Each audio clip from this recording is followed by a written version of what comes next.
knowing very well that we had vaccinated for smallpox and eradicated it. But look, something came out of that, monkeypox. We need to revisit the area of DRC to understand what happened, why we did not detect the mutation on time, what is happening in there that we don't know. Otherwise, we may be sitting on a time bomb. I thank you, but look carefully into the issue of financial support so that countries can respond. Thank you. Thank you, my sister Jane. I'm going to go to the technical team very quickly to see if they have any comments, because they may answer some of the other questions on the test positivity and why we're not detecting. There are gene deletions in clade 1b that make it very difficult to detect, and that's a scientific question for somebody to go to. But do I want to go to? Yeah, DG Africa CDC. Thank you, my sister, Dr. Cheng. Let me be clear on that. We had meetings with EU authorities. We had meeting with the US authorities. We had meeting with French authorities. I was telling you that I had a meeting with the state minister. We are clear with them, there is no travel ban to be applied to Africa. What we got, they said yes. But I'm so surprised to see that Uganda is under travel ban policy. Please send it officially to us, we'll deal with them, because this is unacceptable.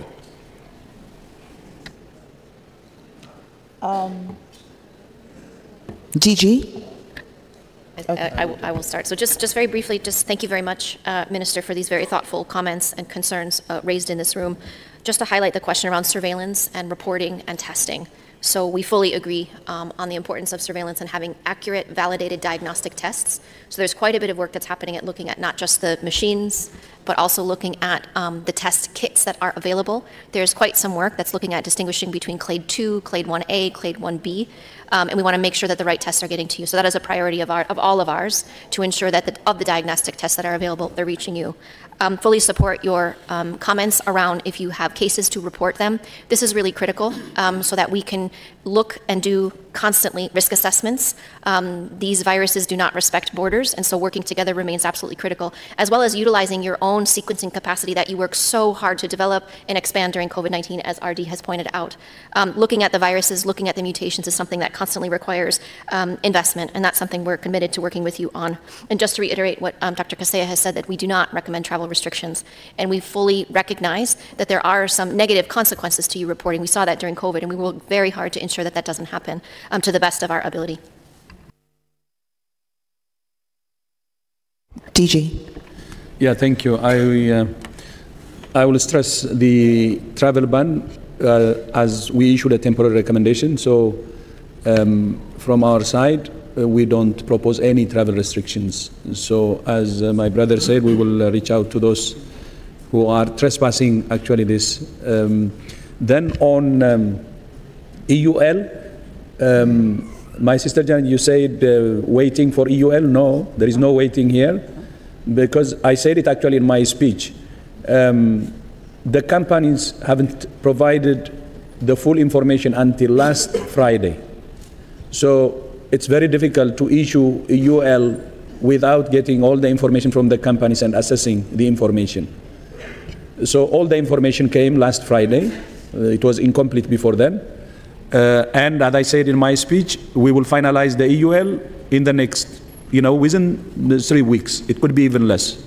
So, but even then, we said to Gavi and UNICEF to go ahead and proceed with the procurement, because from the information we so far have, we don't see any safety problems. So that's the central one, by the way.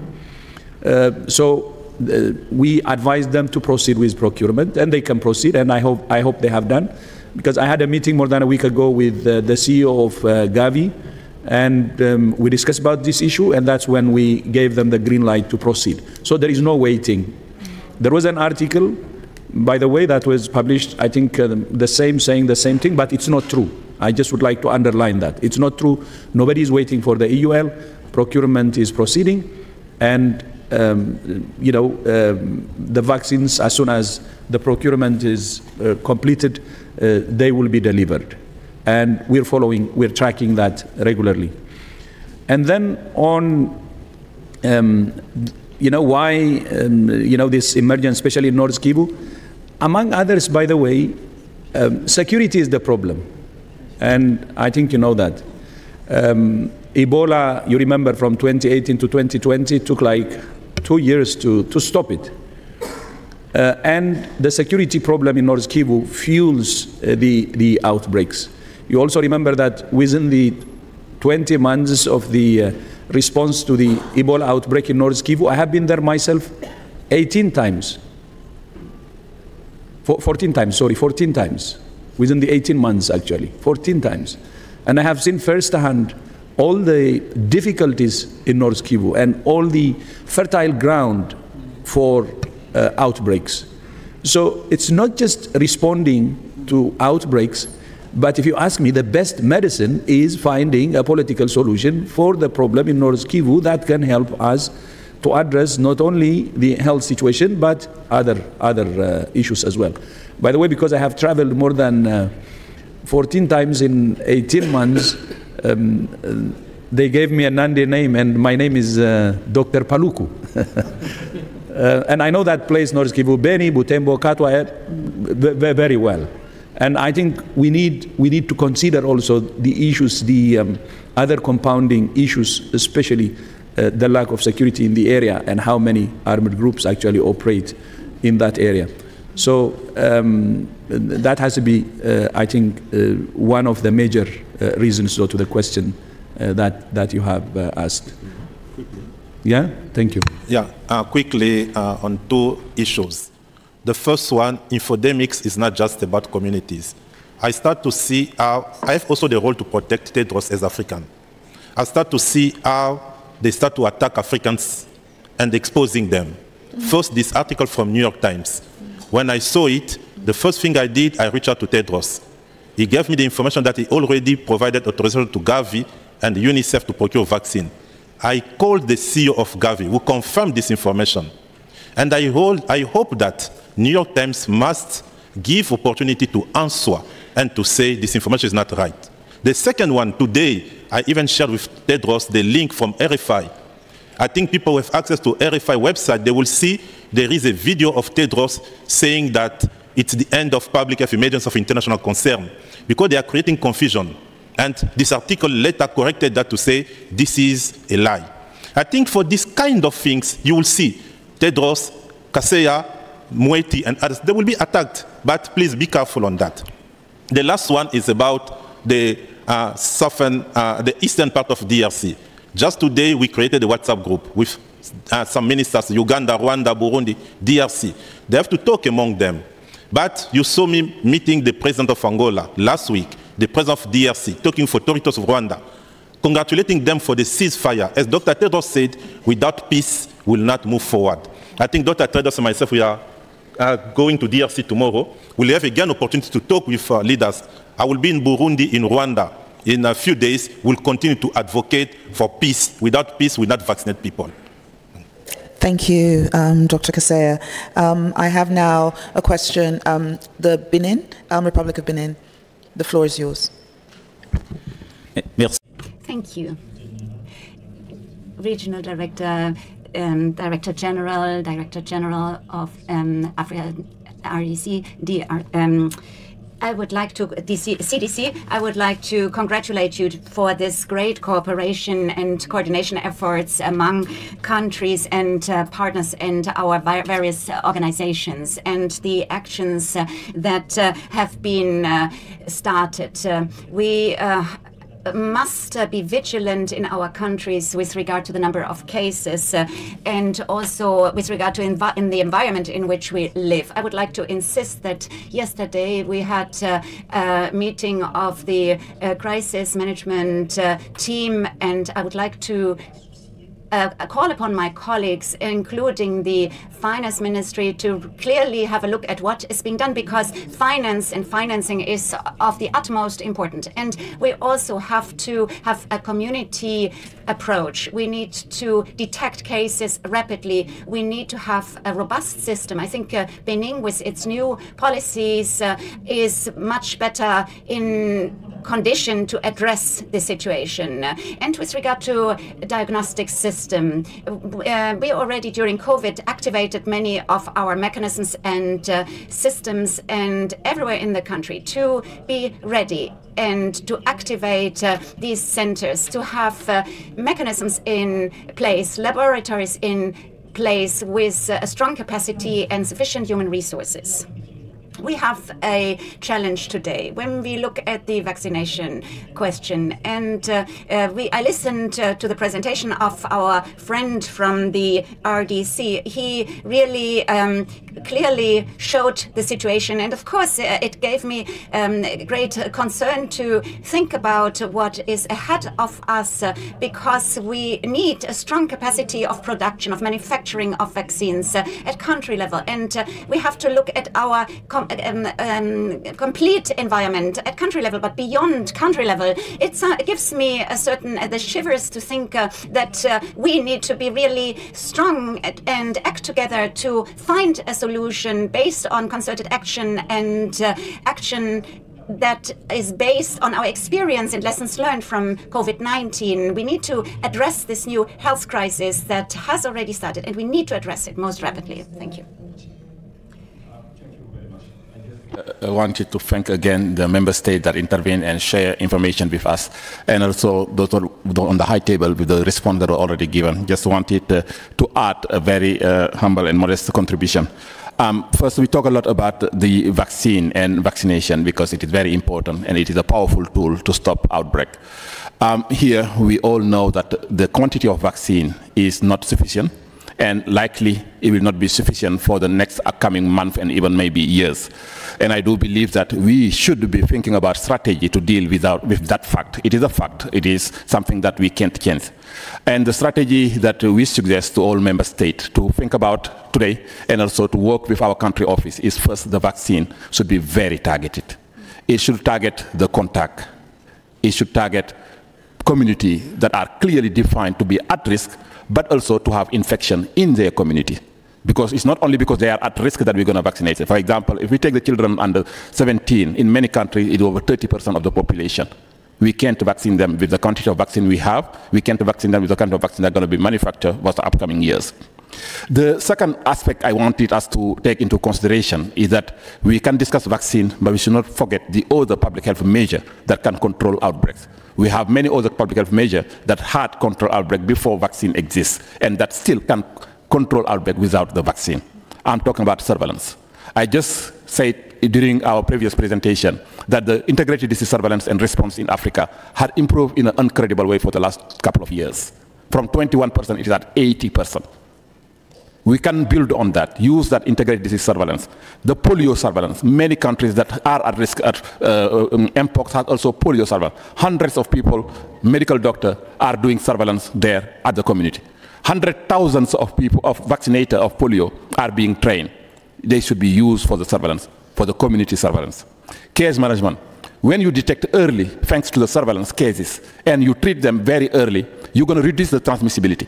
The time that patient would have been transmitting the disease will be reduced to very slow, to a couple of weeks. Otherwise, it may go maybe for months. And also, finally, the communities can stop the outbreak alone. So if you inform them, give them the minimum that they are asking, they can stop it alone. So in conclusion, I would like to say vaccine is important, but it is not everything. In particular, the quantity is not enough. Let's target it. And also let's use a lot the other public health measure. Thank you very much.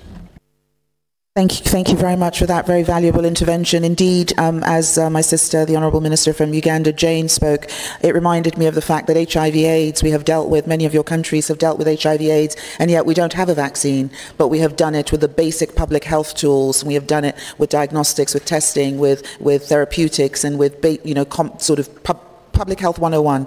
So that was a very important message. Thank you also from Benin. Next, I go to Chad.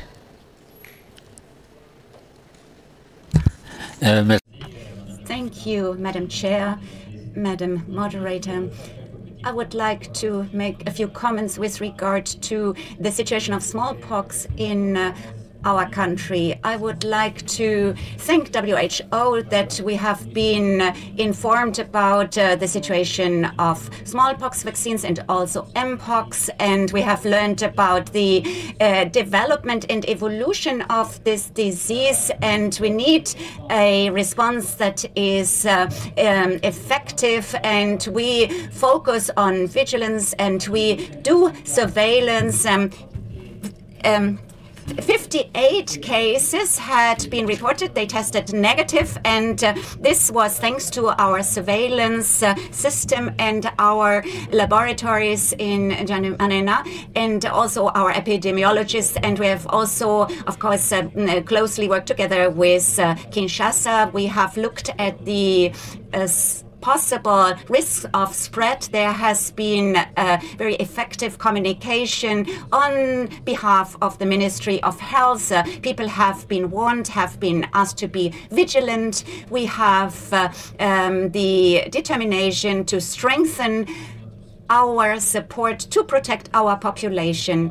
I would like to make a few remarks addressed to the Director General, Dr. Tedros. You talked about your daughter, you talked about Africa CDC, and we would like to thank you for all you have done also to support the African office. And we, as member states, we would like to thank AFRO, the regional office, and its representations in our various member states. We would like to thank all those who have helped to strengthen our health systems, to be prepared and to strengthen our health systems, and also helped us to extend our immunization programs. And we would like to thank you from the bottom of our heart for the work you have done for the AFRO office and for the region.